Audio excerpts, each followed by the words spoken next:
procura manual disso, manual do condensado?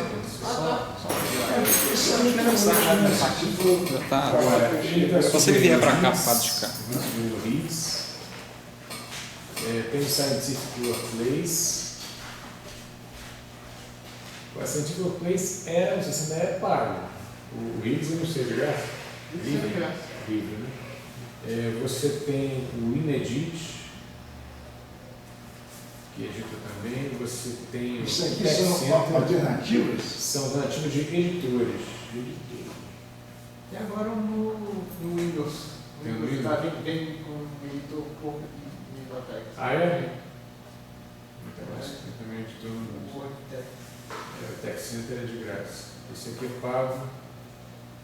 O Inedit é pago, o Centro de Preço é pago. Pago você tem 30 dias de licença, mas aí eles começam a te bombardear com mensagenzinha até ficar insuportável de trabalhar.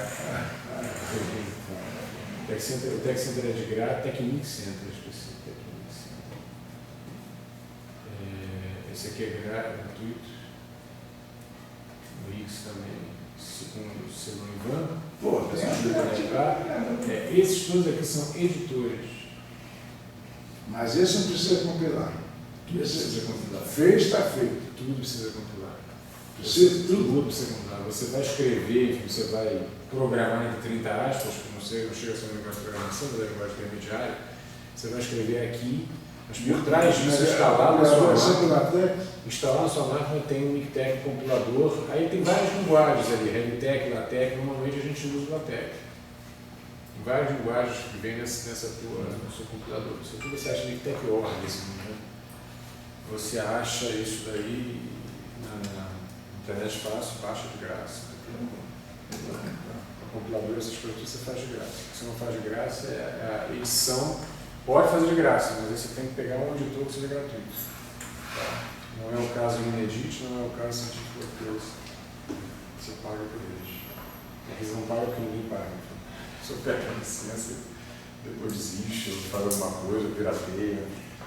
Enfim, não está gravando, não posso dizer à vontade. Se tivesse gravado do jeito. Meus alunos gravam, isso que eu falo lá, porque tem download e tem um celular aqui. Você quer de alguém aqui? Não, eu estou querendo no celular, mas na hora que precisar é só ligar. Mas esse celular aqui é de alguém? Não, alguém vai filmar, não vai? Não, tem celular no chão aqui, se eu carregar. Não, aqui. As tomadas não estão ligando, não mas o celular é teu? Não, pode. Não, mas ninguém sabe quem é. Não. Estou curioso com outra coisa por enquanto. Esse celular de quem é? Ah, é teu aqui também. É isso que eu queria saber disso. Agora vem aqui, ó. Vê se você consegue. 42%, aí não está funcionando, não. Não? Silencia? Eu vou só tentar só. Tem uma outra aqui, ó. Não, também não está. A única tomada que eu não experimentei foi essa aqui. Eu experimento essa daí. É porque essa aqui eu tenho medo de pisar aqui no meio do caminho. E essa aqui. E lá embaixo. Não, mas tá bom, tem 40%, tá bom. Não, é essa aqui. Não, já experimentei tudo. Não? Cara, não sei porque. Aquela porque eu carreguei ali, mas deve estar desligado lá. Essa coisa lá. Essa aqui funciona. Aí está desligado também. Eles devem ter desligado o disjuntor lá. Editores? Não pode ser tudo ligado mesmo. Mas tem 40%, tá bom. Vamos lá. Eu também estou mais ou menos com 40% hoje, mas vamos lá. De carga. Vamos lá. Começar a discutir essa parte. Eu vou pedir ajuda dos universitários. Não tem convenção que faz. Essas coisas no ar na cabeça. Então, o que falta para a gente? Falta fazer uma série de comentários em relação, por exemplo, bom, que dia hoje, né? Vamos esconder aqui. Hoje é dia 23 de abril, mas a gente não é? Porque é feriado, não podia estar fazendo isso aqui. Entendeu? Depois São Jorge descobre que só no restaurar o dragão para salvar, entendeu? O encantamento do santo. Então, vamos fazer aqui. Aula, o que é 13? Deixa eu gente.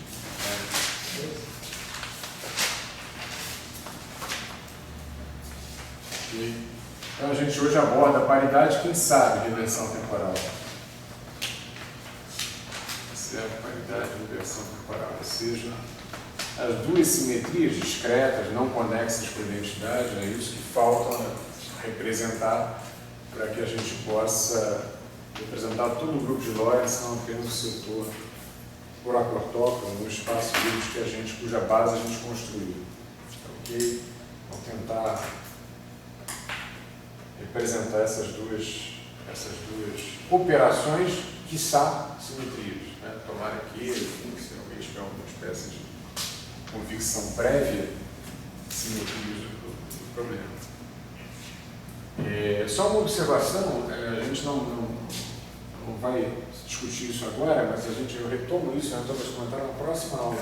Não sei até onde a gente vai hoje, provavelmente vai falar de paridade, sim, com certeza, para massa diferente de zero, e reversão temporal talvez para massa diferente de zero, depois a gente vai comentar o caso de massa igual a zero, né?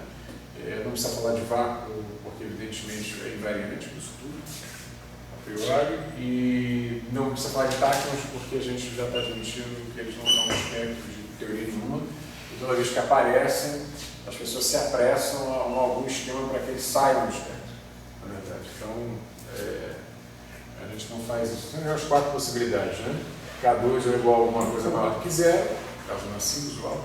Ou K2 é igual a zero, mas não é trivial, ele próprio não é zero, embora sua quantidade seja zero, porque a gente está chamando de massa zero. Ou K2 é zero, mas é trivial, ele todo é zero, que é o que a gente está associando à ideia de vácuo. Ou K2 é menor que zero, está associado ao vácuo. Então, a gente está cobrindo todas as possibilidades, os representantes das camadas de massa que houver necessidade de descrever. Então, ok? Mas só uma observação, a gente na aula passada chegou para a massa zero, que é uma atuação de uma transformação aqui genérica, era dado evidentemente aquele fator de normalização, o número da P0 sobre P0, e aqui onde deveria ver o somatório sigma' de D e sigma' sigma de W de lambda P, ou seja, a matriz que representa o grupo de isotropia, essa matriz se reduziu a uma exponencial, ou seja, um número, uma representação dimensional de I sigma delta de lambda P. E aí havia uma delta de sigma' sigma que diz simplesmente que o estado, resultado dessa atuação, mantém a mesma unicidade, né? Psi, sigma não está abolindo a barra, né? Não estou escrevendo mais aquela barra. Esse estado que a gente considera é sim N de P, o esse N de P aqui a gente já sabe que é a raiz de K0 sobre P0. Ok? De L de P, fica assim. Ok? Ou seja, é a nossa base usual, a gente só não está mais escrevendo a barrinha aqui, mas é aquela base com a barra que a gente definiu. E a gente até comentou que aqui, em princípio, como por uma transformação aqui do grupo de Lorentz, a velocidade não se altera, voltava àquela questão, será que então eu não posso separar a identificação de uma partícula para cada valor possível da helicidade, já que aqui é uma invariante de Lorentz? Lembrando que o próprio tópico, lembrando que esse P aqui necessariamente é tal que P2 é igual a zero. Esse é um P formado por um L de P sobre um K que é kappa 00 kappa, ou kappa, algum outro desses caras, kappa 0. Ok? Então, faltou comentar uma coisa que a gente não se debruça sobre isso agora, mas a gente volta a comentar aí já para dar um argumento. Esse sigma que aparece aqui, ou a helicidade, seria o alto valor daquele operador projetado, isso, JP chapéu, projetado ao longo do momento, tentar projetado ao longo do momento linear. Esse sigma que aparece aqui na natureza, a helicidade é sempre inteira ou semi-inteira. Todas as manifestações de partículas com massa igual a zero têm helicidade ou inteira ou semi-inteira.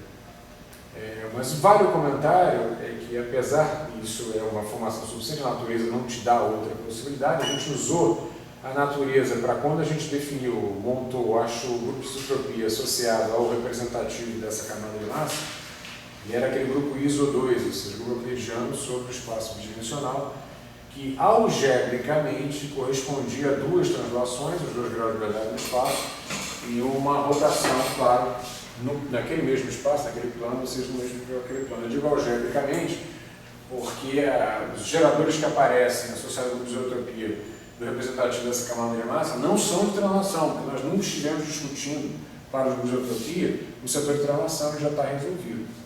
Lembrar sempre disso. Mas algebricamente sim, a álgebra que eles obedeciam era a mesma do ISO2, que é um grupo que envolve duas translações independentes e uma rotação naquele mesmo plano, ou seja, na direção perpendicular a essas direções independentes sobre as quais você toma essas translações. Então, isso, basicamente, que eu estou falando, então, é de algo que funciona, é definido sobre o plano, algebricamente falando, suas propriedades de transformação, etc., mesmo que não sejam propriamente translações. E a pergunta que eu poderia dizer é o seguinte: se eu estou falando de uma rotação no plano, esse sigma aqui, que era o alto valor do J3 aqui no caso, porque a projeção aqui no nosso caso era na direção 3, que era o alto valor do J3, atuando em cima do psi K00 sigma, a gente usou a física para dizer que a representação daqueles outros dois geradores que nós chamamos de A e B, K1 menos J2 e K2 mais J1, alguma coisa assim, essas combinações. Que essas representações tinham que ser de dimensão, tinham que ser triviais, porque se assim não fosse de dimensão infinita, eu precisaria do espectro contínuo, não tem outro espectro contínuo percebido até agora, em natureza que não seja dos momentos. Os momentos já estavam sendo considerados, já tem a sua própria medida, então seu próprio número quântico, então esses caras tinham que ser zero. E a partir desse momento, se o A e B fossem zero, J3 comutava com esses caras, a base nós tínhamos definido que envolvia, que era uma base de autoestado simultâneo daqueles dois operadores, passava a ser uma base desse cara também. E esse cara seria um autoestado, um alto valor sigma, onde aqui a gente para de escrever o 00. Eu assumi que a representação era trivial. Pois é, isso é uma rotação no plano. Isso aqui é o único gerador de rotação, ou se não é o J3, é o J projetado, pouco importa, mas é o único gerador de rotação. E não tem outros dois geradores de rotação. Então não completa a álgebra de rotação do SO3. Então tudo que advém da álgebra do SO3 não vale automaticamente aqui. Então uma coisa que não vale automaticamente aqui, por exemplo, é que os autovalores desses caras têm que ser inteiros ou semi-inteiros. Isso é verdade na álgebra de SO3, J1, J2, J3, JI, JJ, comutador disso, dando I, JK, JK. Então você pode mostrar, nesse caso, algebricamente, você está falando mecânica quântica nem nada, você pode mostrar nesse caso que os autovalores têm que ser inteiros ou semi-inteiros. Aqui você não tem essa álgebra completa. Okay? Então você não pode mostrar que esse sigma tem que ser inteiro ou semi-inteiro. Okay? É só isso que aparece na natureza. Pela natureza eu também joguei esses caras aqui fora, coloquei de uma dimensão trivial, embora em tese eu pudesse montar uma representação de dimensão infinita para esses operadores. Então o argumento da natureza não é um argumento fútil, a gente pode usar, afinal de contas está querendo fazer física. Okay? Mas o fato é que você não tem um argumento algébrico para que esse cara aqui seja inteiro ou semi-inteiro. Existe um argumento que o Armin apresenta, não vou discutir agora, mas depois a gente comenta com mais calma. Mas olha lá no Armin, existe um argumento que é de natureza topológica para que esse cara seja inteiro ou semi-inteiro. Tá, okay? Não é algébrico, é topológico, sai do escopo, porque a álgebra não te dá isso. Tá, okay? E a gente até comenta ele com mais calma na próxima aula. E aí, se você usar esse argumento, que eu confesso que não entendo sua demonstração até o final, mas se você usar esse argumento, esse cara tem que ser inteiro ou semi-inteiro do ponto de vista da montagem teórica. Isso se confirma na natureza. Mas você poderia simplesmente dizer, realmente, ele pode ser o que for, ele pode ser um espectro contínuo, inteiro ou semi-inteiro, continuar, desculpa. É discreto o espectro, né? Podendo assumir valores que não sejam inteiros ou semi-inteiros, mas na natureza não tem outra evidência, não seja inteiros ou semi-inteiros para esse cara aí. Ok? A gente automaticamente pega a componente 3 do momento angular, bom, claro que é inteiro ou semi-inteiro, mas lembrar que é inteiro ou semi-inteiro se na bagagem do mundo onde esse cara mora aqui vem J1, J2 e sua álgebra é só 3. Aí você tem um aumento algébrico para declarar isso. Se não tendo isso, você em princípio não pode fazer isso. Eu me lembro aí que você deu 4 definições de 2i, 3i, 4. A última tinha aquela partícula lá que corria mais do que a são as 4 possibilidades do... Só tem essas 4? Olha só, então vamos repetir, a gente acabou de comentar. Está falando da norma do representativo da camada de massa, K ao quadrado, né? O produto escalar do K pelo K, escalar quadridimensional, né? Cani, cani. Essa contração, ou ela é menor do que zero, ou ela é zero, ou ela é menor do que zero. Então são 3 possibilidades, cobrir o espaço inteiro. Só que o igual a zero, você tem 2 possibilidades lá dentro. ou ele é igual a zero, mas o próprio vetor que está sendo aqui, né, tomado a contração com ele mesmo, ele próprio não é zero, ou ele é zero, já era zero, claro, você pode tomar a contração. Tem dois zeros e um diferente, maior do que Você menor. pode ter ou K, zero, zero, K, onde esse outro aqui pode ter em qualquer lugar aqui, K2 isso daqui, K1 isso daqui, zero. É isso? Porque esse cara daqui entra com um sinal contrário a esse cara daqui. Se é no setor espacial, se é no setor temporal, a métrica ou é essa, ou bem é o contrário, menos mais, tanto faz. Isso aí seria um bidon? Não. Eu não sei bem do seja individual, mas Sim. não. Está parecendo, está parecendo. Tem que ser. Não, e depois a gente conversa. E a outra possibilidade disso daqui é digamos assim, é a possibilidade boba, né? Está parecendo, está com toda a cara de ser. Toda a cara. Sem dois e vai a zero. E Recado de coração, vou lançar a mão. tem dois de frente de zero e dois e vai a zero. Isso não é demais. Sistema solar tem Esse 3 aí, por exemplo, um é maior que zero, outro é maior que zero, outro é igual a zero. Isso aí cobre o espaço, mas eu não preciso nem falar do zero, eu vou falar qualquer número. Número 3, ou a coisa é menor que 3, é menor que 3 ou é igual a 3. Mas só tem quatro possibilidades. Mas no caso do 3 não teria, porque no caso do 3, por Não, exemplo... tem um quarto que é o porra louca lá, que é acima da velocidade da luz. Né? Esse aí é o doidão. Então, Sim, mas está dentro da teoria. O quarto elemento está sempre porra louca. Quarto elemento é porra louca, mas olha só, eu poderia ter colocado porra louca como primeiro aqui exemplo. É quarto... Sim, mas é... Bom, eu não quero interromper a aula. Não tem problema nenhum, cara. Mas assim, é que essa hierarquia que não é na minha cabeça. Eu falei dele por último, sei lá por quê, entendeu? Porque tem uma regrinha, tem um negócio aqui na internet. Esse é um problema de classificação. Regras, a gente consegue, não sei isso não. Regras da vida de um cientista, né? Um cientista que se adaptar a regras já é uma coisa complicada, tem uma certa antinomia aí. Mas vamos lá. Aí numa delas diz assim, faça as perguntas mais difíceis primeiro. É em inglês, mas é isso que quer dizer. Então, eu deixei para o final os dois, em tese, mais rápidos de fazer qualquer declaração sobre, que era o Bach, que enfim, a isotropia dele era todo mundo, ele era zero, qualquer coisa deixava invariante, era fácil, achar a isotropia, e esse cara que também é fácil achar a isotropia dele, que é o Tachyon, que é isso daqui, é zero aqui, o resto aqui, dois zeros e um diferente zero.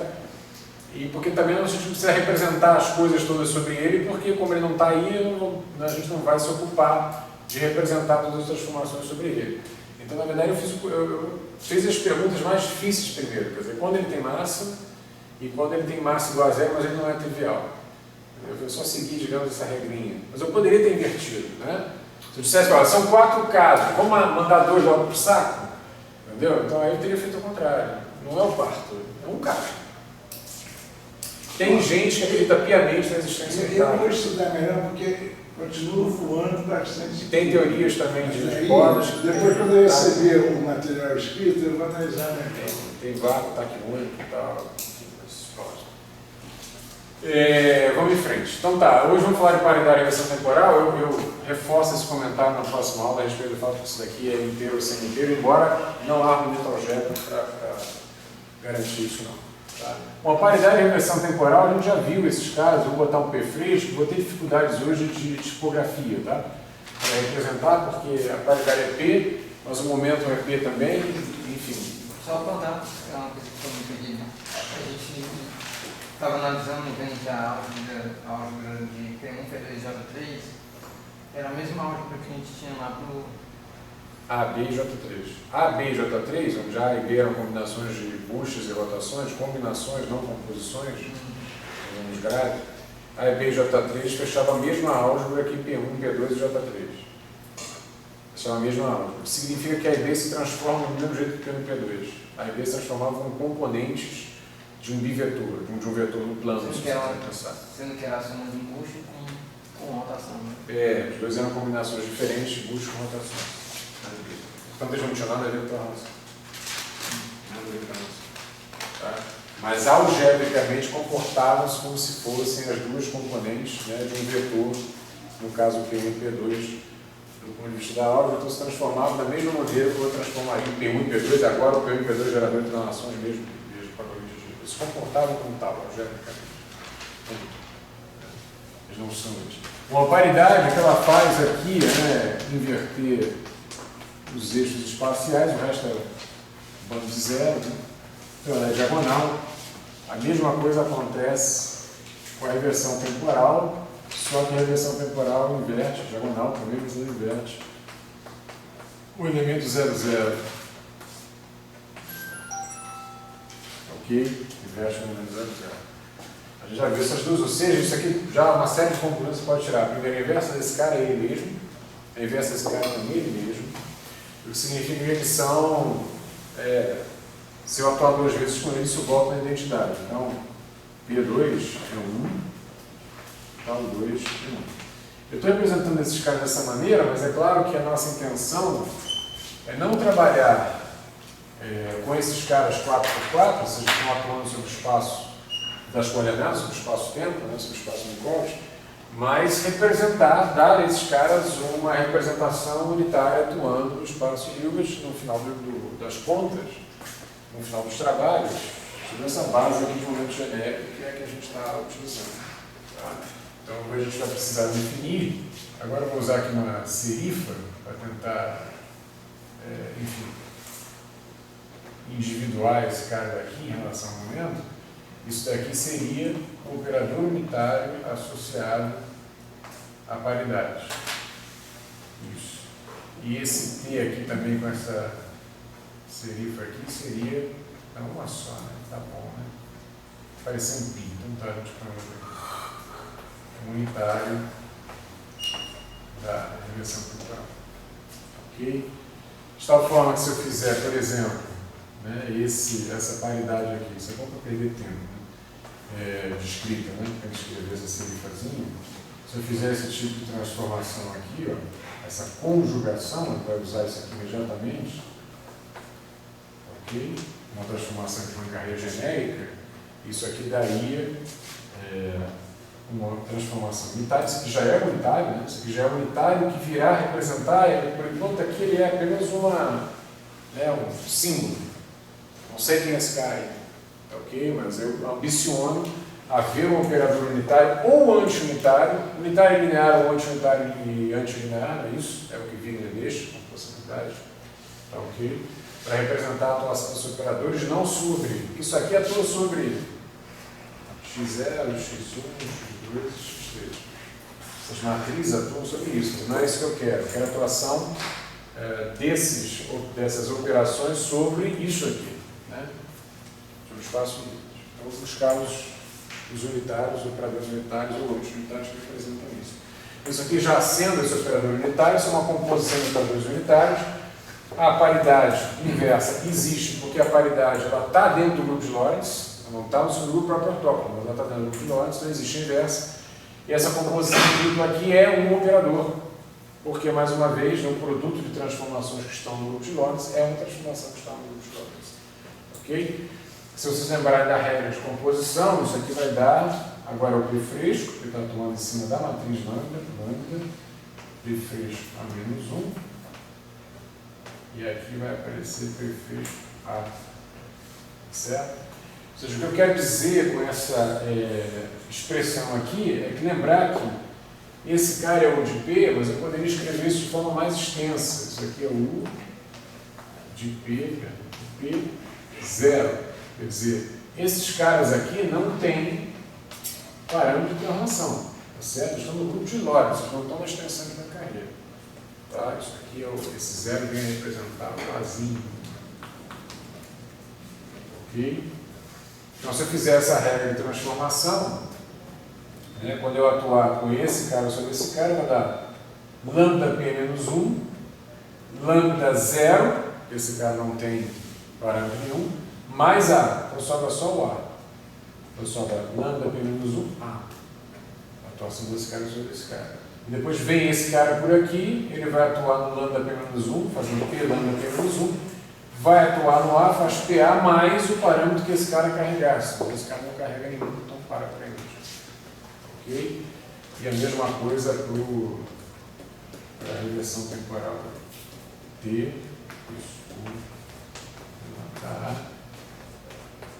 e a menos 1. Ela está ali para cá. Parece uma coisa meio bíblica, né? Umas cruzezinhas. Isso daqui vai dar U de T coisa lambda T menos 1 T. Já vamos falar, né? Ok? Então, sabendo como isso acontece, agora eu vou partir para uma outra ideia. Eu vou incorporar umas contas que a gente fez lá atrás.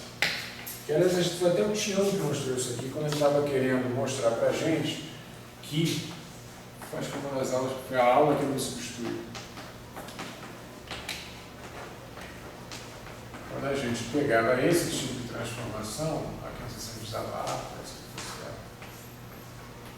Aqui é o momento, tá? Não tem a serif, foi o momento. Ok? Então, a gente escreveu isso daqui e aí mostrou, não sei se vocês se lembram, que olhando esses parâmetros, se fizesse o A's e os A's iguais a 0, se fizesse os ômega 0 iguais a 0, sobrasse só ômega J, o que aparecia que era uma transformação que sugeria, pelo teorema de Noether, que eu já estava gerando rotações, seria um momento angular, mas depois a gente montava a álgebra para mostrar que aqueles caras de fato fechavam a álgebra momento angular. E assim por diante. Então aparecia no meio desse caminho, dessa demonstração, coisas do seguinte tipo, aparecia assim, ó, U de lambda A, até aquela dúvida que você teve.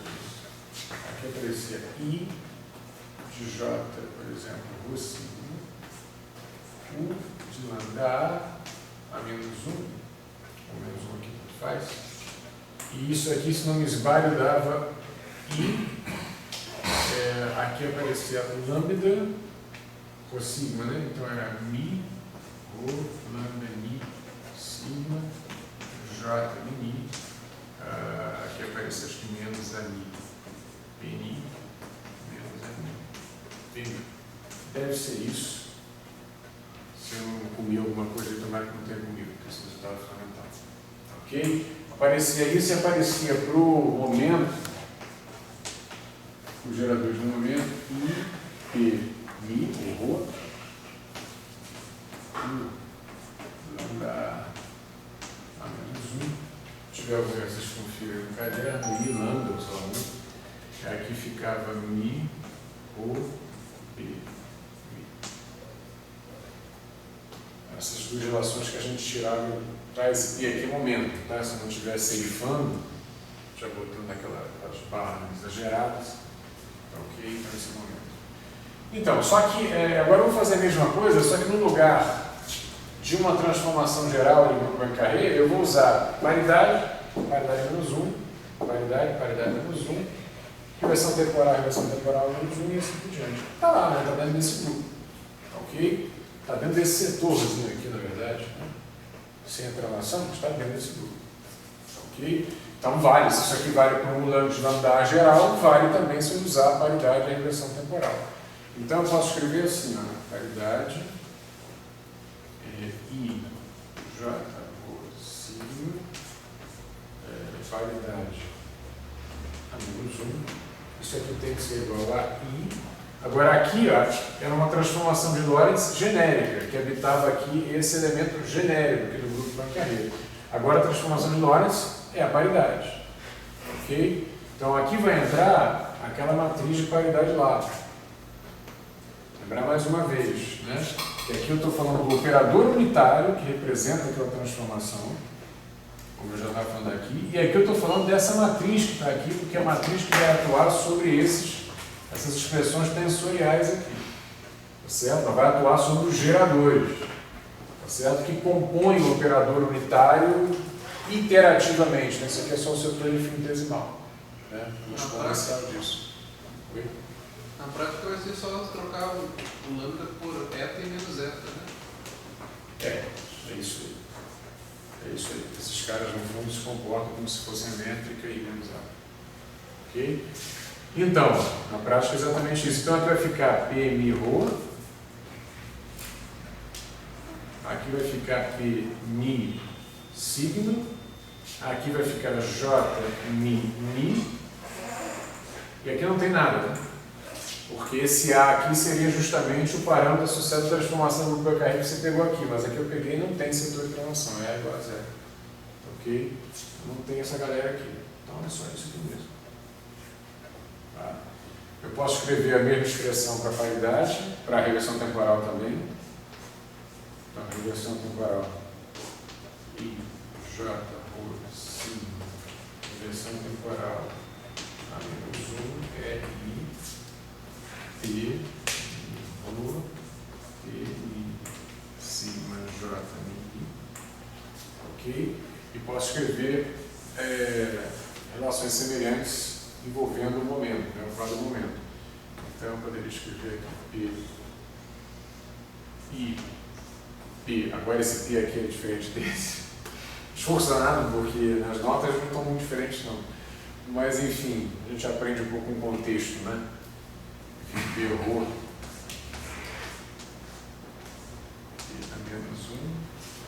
Isso aqui vai ser igual a I vezes lambda, Mi, O, P, Mi. Só que esse lambda aqui em particular é a matriz. Paulo, essa identificação da métrica com a paridade e menos ela com a reversão temporal se mantém, por exemplo, se tiver um espaço curvado, se tiver um Geminê arbitrário? Mas aí, veja bem, a paridade e a reversão temporal elas são elementos do grupo de Lorentz. Você está compreendendo o grupo de Lorentz? E o grupo de Lorentz só se define no espaço tangente. Se tiver um espaço curvo, você define no espaço tangente. Em cada espaço tangente, em cada ponto eu posso falar de paridade e reversão temporal. Ok? Mas a métrica, em princípio, é uma métrica, pode ter a forma que for necessária para descrever aquele espaço específico que você está falando. Tá? E esses caras vão se definir em espaços tangentes, onde a gente tem grupo de Lorentz. Tá? Isso é bem crucial quando a gente fala, por exemplo, de Spinor, quando eu descrever Spinor em espaço curvo, por exemplo. O Spinor é uma representação do grupo de Lorentz, né? Tem o 0, 0 dele e tal, não estou adiantando, mas é uma representação do grupo de Lorentz. Na verdade, se define isso nos espaços tangentes. Tá?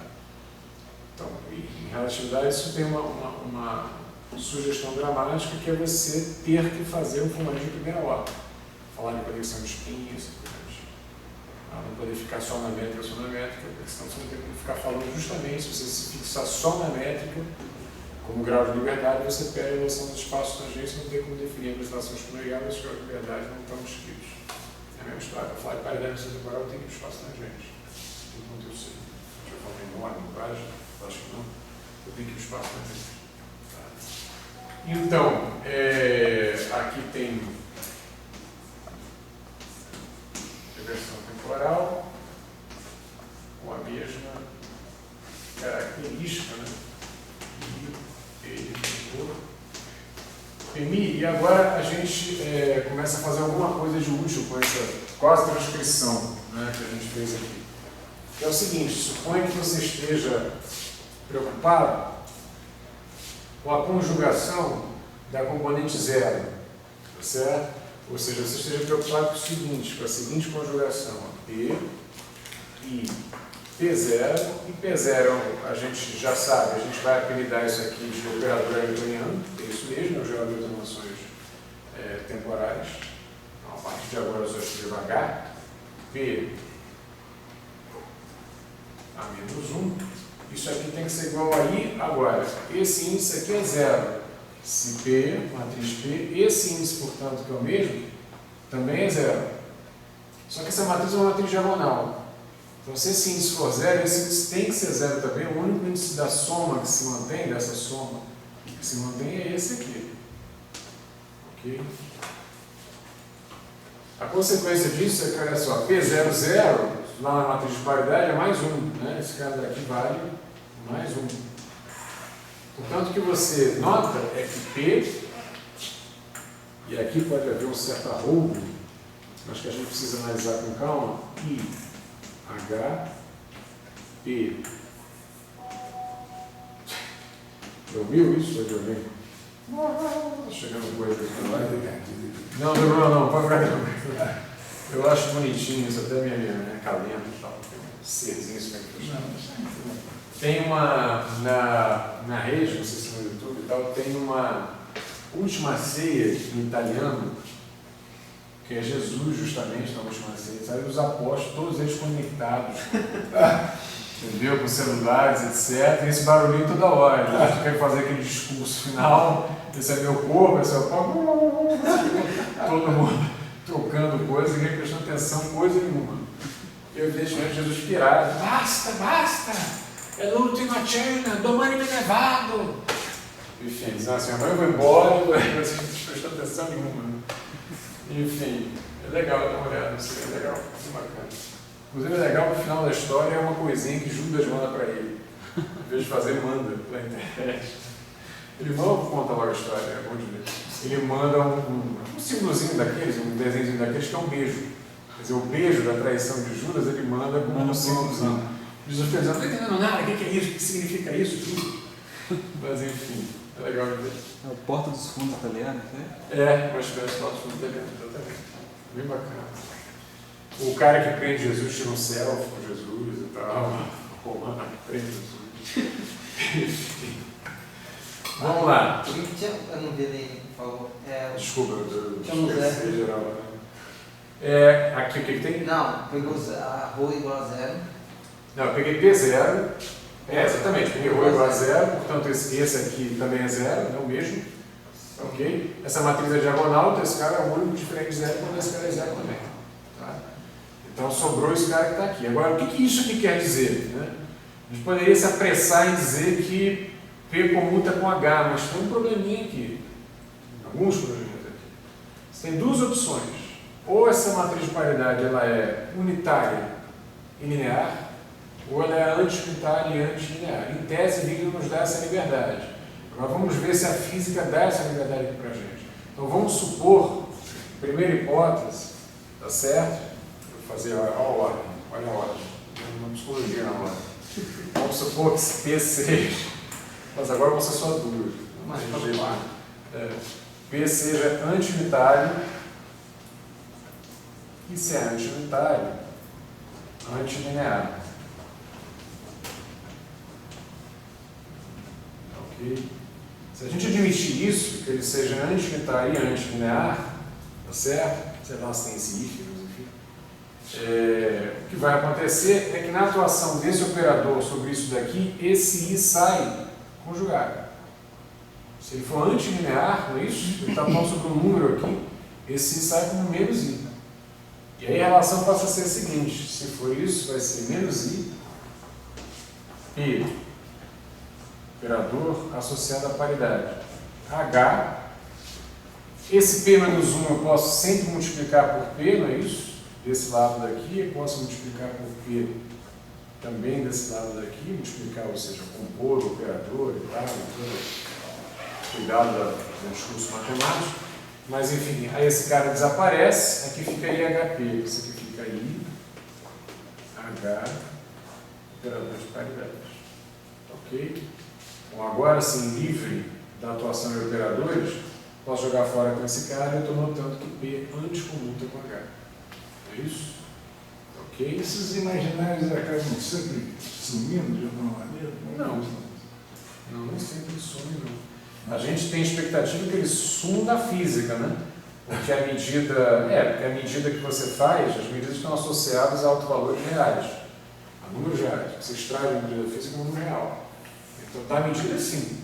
Do formalismo, não. Sim. No resultado, sempre some. Então, o resultado sempre some.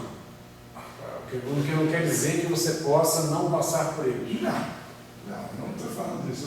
Talvez você esteja falando. Finalmente, ele some. Mas finalmente eles costumam sumir.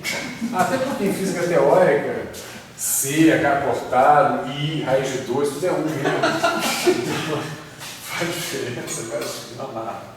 Se não sumir. Deixa eu apagar aqui a aula. Vou apagar aqui o espelho, eu estou com medo disso aqui.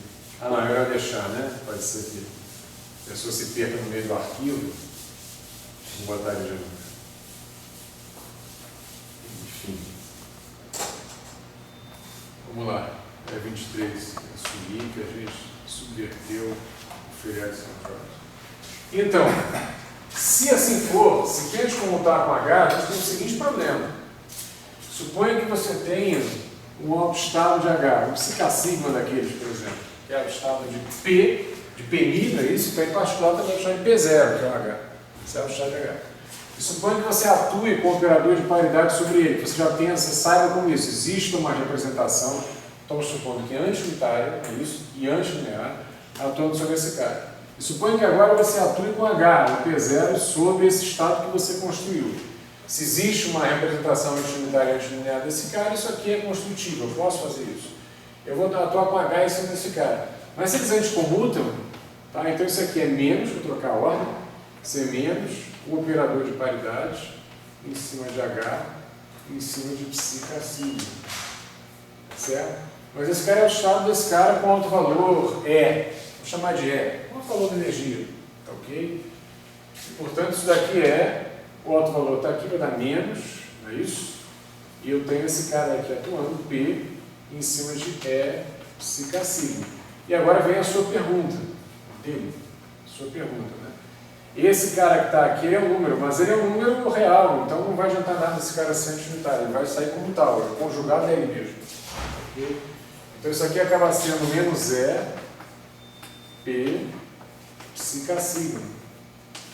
Ou seja, se eu tenho um autoestado hamiltoniano de alto valor E, estou supondo, né, que esse cara é autoestado hamiltoniano com alto valor E, então eu posso construir um autoestado hamiltoniano de alto valor menos E, se a paridade for antinitária e antilinear e, com isso, anticomutar com o hamiltoniano.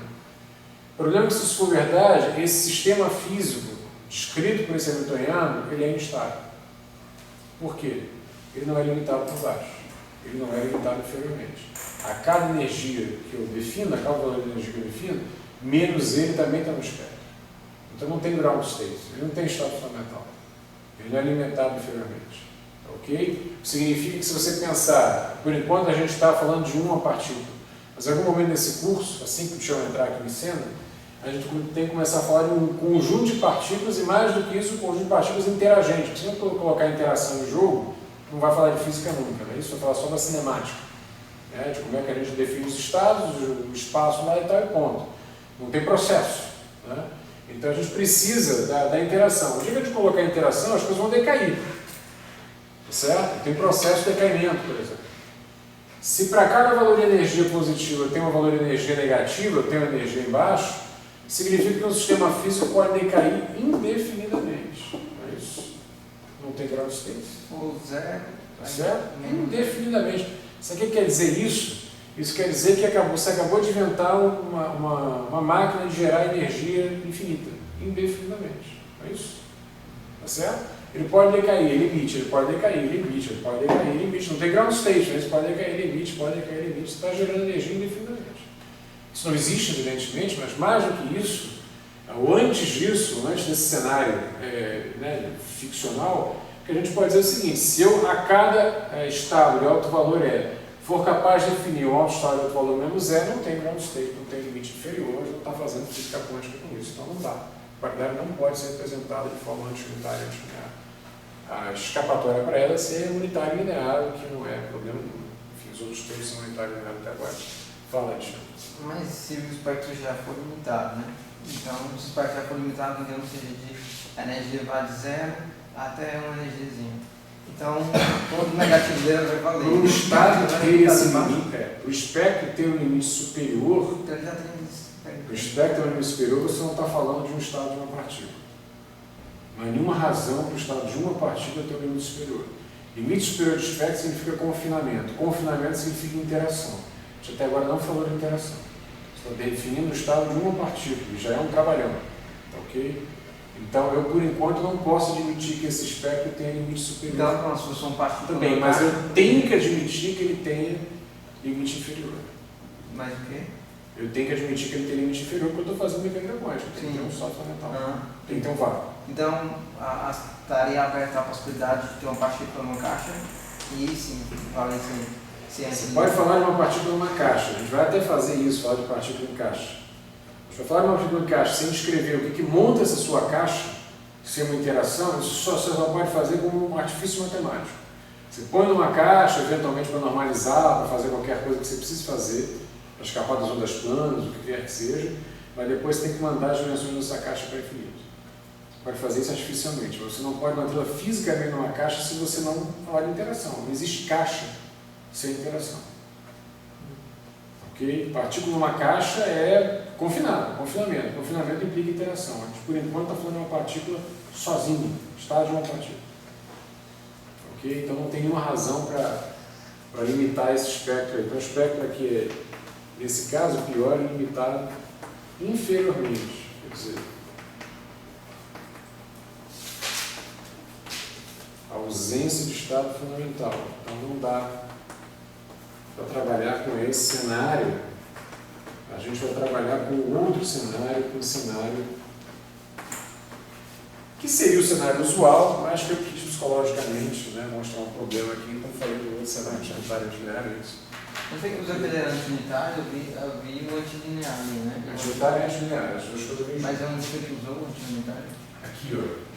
Quando eu tirei esse I daqui, conjugando ele. Quando o P atuando sobre um número vezes H, a atuação dele sobre um número, exatamente, ele sai como sendo complexo E o antilinear usou onde? Então no Z eu não fiz produto escalar para ele.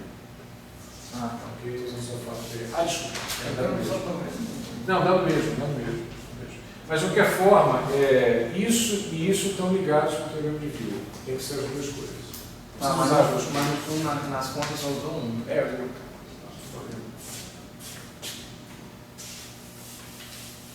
Eu vou para aqui. Deixa as máquinas apresentadas para isso, depois que eu não vou usar tão cedo, então vai embora. Então, sobra, então resta que P, a representação unitária, agora de fato é unitária de P. Então P tem que ser unitário. Linear.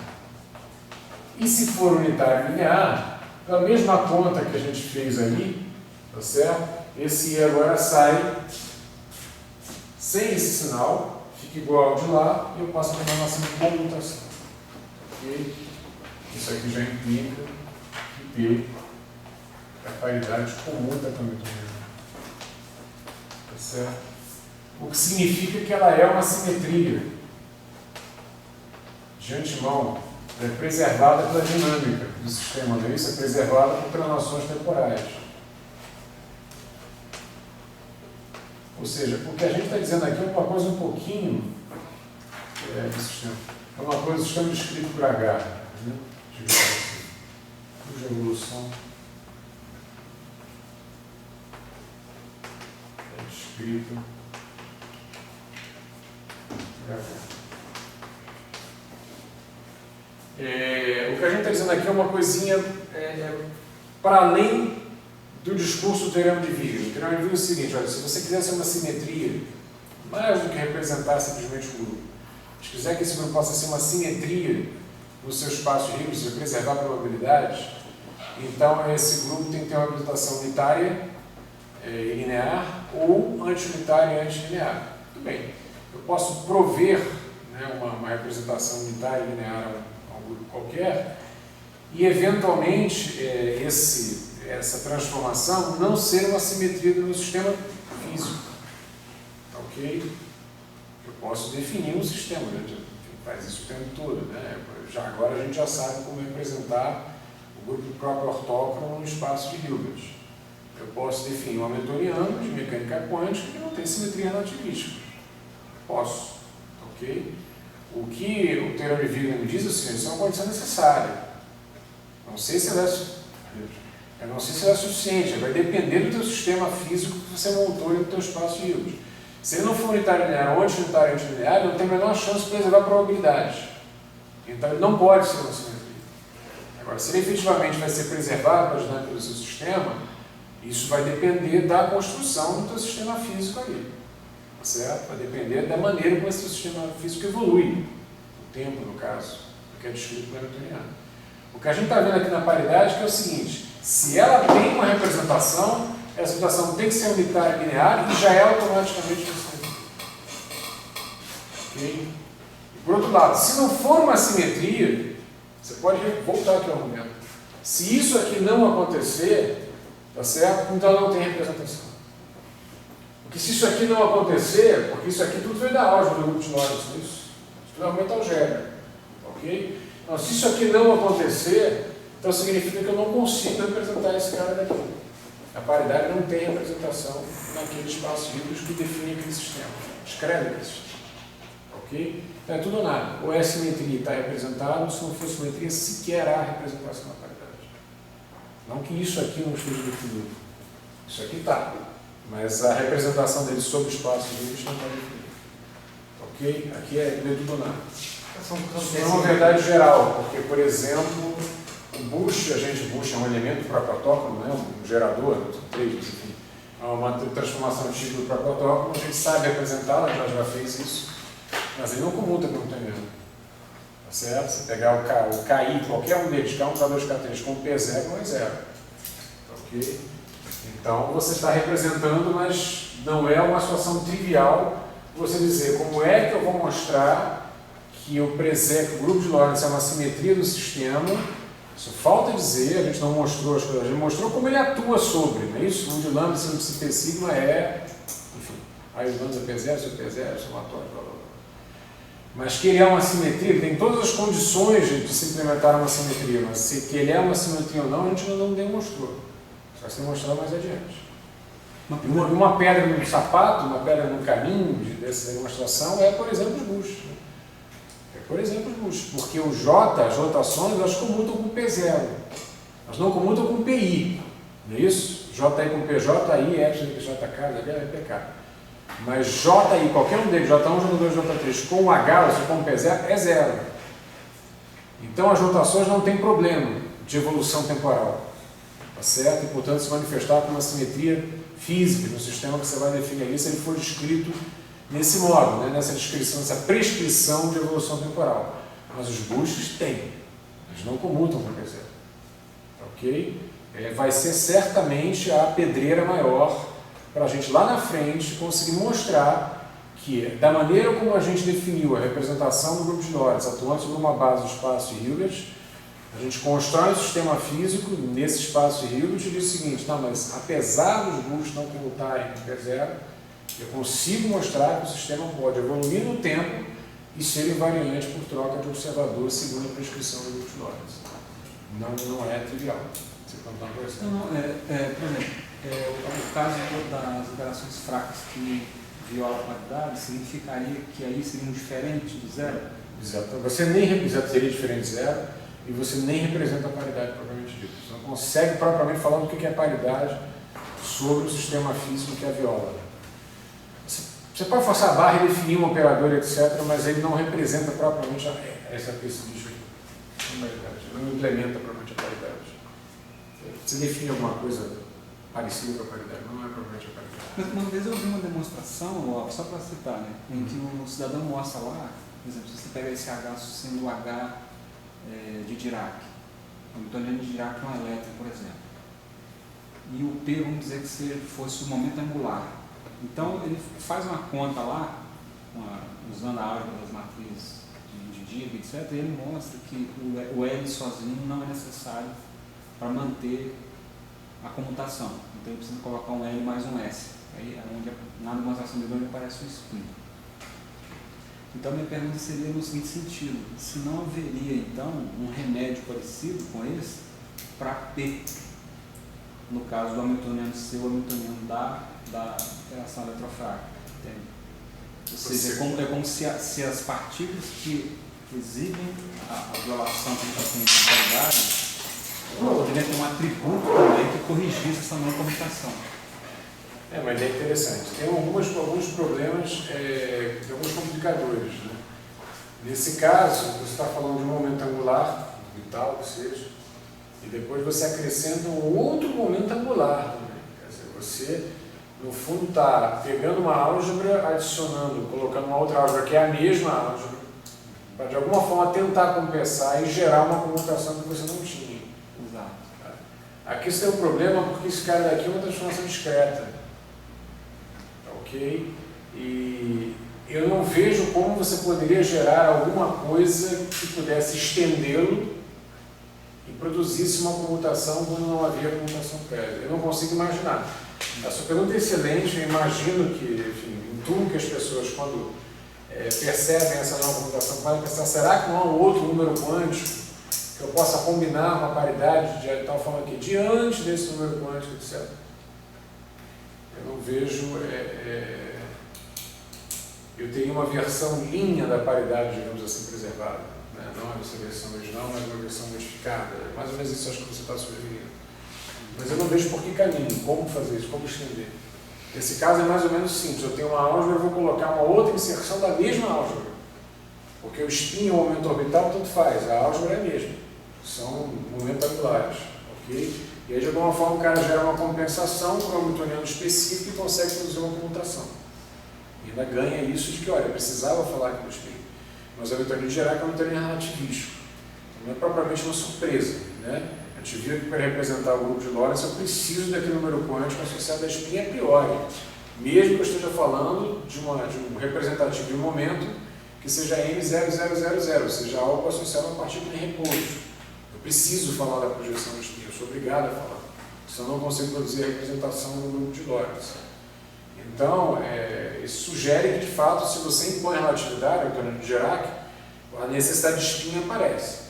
Mas essa compensação aí, eu entendo que ela é razoável propô-la, e funciona, porque são duas inserções da mesma álgebra. Então, você conseguir cancelar, enfim, termos que não estavam impedindo, digamos, essa comutação, você pode intuir que isso possa acontecer. Aquela paridade, eu não consigo intuir o que você poderia estender, como você poderia estendê-la de forma a recuperar uma simetria com uma paridade mínima. Mas, enfim, é uma ótima pergunta. Só para entender melhor, como um computador ali daquele operador P com H do zero. Sim, então quer dizer que P comuta com H, então ele tem os mesmos autoestados do H, mas só entender direito a seta implica em simetria. Implica simetria no sentido de que ele não vai alterar a energia. Como é que eu faço? Porque geralmente quando a gente tem aqui de linha mecânica sem ser com operadores, a gente tem uma quantidade conservada, né? A equação lá a equação que é equivalente à de Heisenberg para os operadores, vai mostrar que o Poisson bracket, né? Que é também do computador, que tem uma quantidade conservada. Não, uma quantidade conservada, que é, no caso, a constante que é comutada, que comuta com a energia, com o hamiltoniano. E aí, como é que eu... Mas é a mesma ideia, né? Simetria. Esse operador H, que é o P0, vai atuar sobre um espaço livre, vai produzir a sua evolução temporal, se você tiver numa perspectiva de Schrödinger, por exemplo. E o que a gente está dizendo é que a paridade se aplica a esse estado, ela tem a mesma leitura que ela teria quando ela se aplica depois, ou seja, da mesma forma que eu posso inverter. Né? Posso pensar, se esse cara tem uma paridade bem definida, um alto estado de paridade, ele continua tendo essa paridade bem definida na medida que ele evolui no tempo. Se eu aplicar H em cima dele, ele continua sendo alto estado da paridade com o mesmo valor. É a mesma coisa, aqui a gente está privilegiando observar qual é a consequência do P comutar ou não comutar com H do ponto de vista do alto valor de H. Mas eu poderia fazer a mesma raciocínio para o alto valor de P. Tá certo? E dizer que ele é bem definido, que ele se pregar. O alto valor não muda. Se ele comuta, uma base de um estado simultâneo. Ele não muda no tempo. Eu consigo, é bem definida a paridade no tempo. A medida da paridade no dado estado é bem definida no tempo. É basicamente isso. Tem que ser com esse ponto. Porque eu estou supondo que aquele cara é o gerador de evolução temporal. Se a minha prescrição de saber como o sistema evolui é seguir a evolução temporal dele, a gente vai usar isso por tradição e porque a construção generalmente foi assim. Então, sim, seria com isso. Né? Ok? Vamos em frente mais um pouco também. Né? Então, agora o que acontece com a regressão temporal? Eu posso fazer a mesma análise para a regressão temporal. Ok? Então, vamos para a regressão temporal começar a prevalecer o 2. Né? Isso aqui é a segunda possibilidade, ela prevalecer. A regressão temporal, vamos começar declarando aquilo ali. Então, T anti-unitário, ou anti-unitário, que é o operador associado à regressão temporal, antilinear. E a gente vai pegar essa mesma história aqui, né? Fazer a mesma coisa, vou pegar o componente zero, não, ok? Só que tem uma diferença nessa brincadeira aqui. Qual é a diferença da brincadeira de T? Vou pegar T, I, P, 0, P, I, a menos 1 igual a I, T, I, 0, P, I. E mais uma vez, também estou colocando essa expressão aqui, ó, para rho igual a 0, tá ok? E também a regressão temporal é diagonal. Então, se esse cara daqui é 0, o único cara que vai sobreviver da soma é esse aqui, 0, 0. Só que o elemento 0, 0 da regressão temporal não é mais 1, como era da paridade. É menos 1. Ok? Esse cara daqui é menos 1. Portanto, agora vai se dar o contrário. O lado direito vai dar menos IH, que é 0. Ok? O lado esquerdo vai ficar na dependência, o que ele vai dar vai ficar na dependência de como esse cara enxerga esse número. Se ele for unitário linear, isso sai como I, e eu vou obter que TH, T menos 1 igual a menos IH. E eu vou meter o T antes comutando com H. Tá claro? Ok? Se ele for antilinear antilinear, tudo bem. Aí isso aqui, quando sai aqui, sai conjugado. Tá ok? Então isso aqui vai ser menos I, T, H, T, a menos 1. E, portanto, multiplicando por T dos dois lados, aqui à direita, aqui e aqui, eu vou obter menos I some com menos I. Eu vou obter TH igual a HT, T comuta com H. Tá certo? Bom, T comutar com H... T comutar com H significa isso, significa que é uma simetria, né? T é simetria, naquele mesmo sentido, né? É preservado na evolução temporal. E a representação dele teria que ser anti-unitária e antilinear. Pode ser uma esquisitice, mas acontece com T, ao contrário do que aconteceu com P, com a reversão temporal, ao contrário do que aconteceu com a paridade, se eu tomá-lo como unitário e linear, aí eu vou ter a anticomutação do T com H. Não é isso? Se ele fosse unitário, esse cara sai como I mesmo, não sai com menos I, vai sobrar um sinal, vai ficar TH igual a menos HT. Ele vai anticomutar. E se ele anticomutar, vai ter o mesmo problema que tinha aqui. Tá certo? Se ele anticomutar, eu defino um estado que é a atuação de T, regressão temporal sobre psica sigma. Esse estado tem um alto valor invertido para energia. E, portanto, mais uma vez, o espectro vai limitado inferiormente, etc. Ok? Então, ao contrário da paridade, a representação possível aqui da reversão temporal é anti-unitária e antilinear, e é o único de todos que a gente viu até agora que cai no caso da representação anti-unitária e antilinear. Todos os outros geradores de transformações, só os multilóides, as representações que a gente produziu foram unitárias. Esse é anti-unitário. Tá? Então, só essa observação T unitário implicaria, linear, claro, implicaria em espectro ilimitado inferiormente. É o mesmo problema da linha. Que a gente verificou com a paridade. Ok? Implicaria isso aqui, né? T, H igual a menos HT. E tudo que vem disso. Será que vem a VEC? Ok? Então a gente não pode trabalhar com T linear, é obrigado a trabalhar com T antilinear. E também com ele acontece isso. Ou ele está representado como anti-unitário e antilinear e é uma simetria, porque agora eu posso fazer essa conta ao contrário. Ok? A mesma conta eu posso fazer ao contrário. Né? Você escreve isso aqui, ó. Você escreve TH igual a HT, aí você multiplica por T menos 1, você escreve isso. Você multiplica por menos I, você escreve isso. Aí passa para dentro, troca o sinal. Aí esse cara é P0, você vai voltando até para chegar na álgebra. Tá ok? Da álgebra do grupo de Lorentz. Então, se ele é uma simetria, ele está representado. Se ele está representado,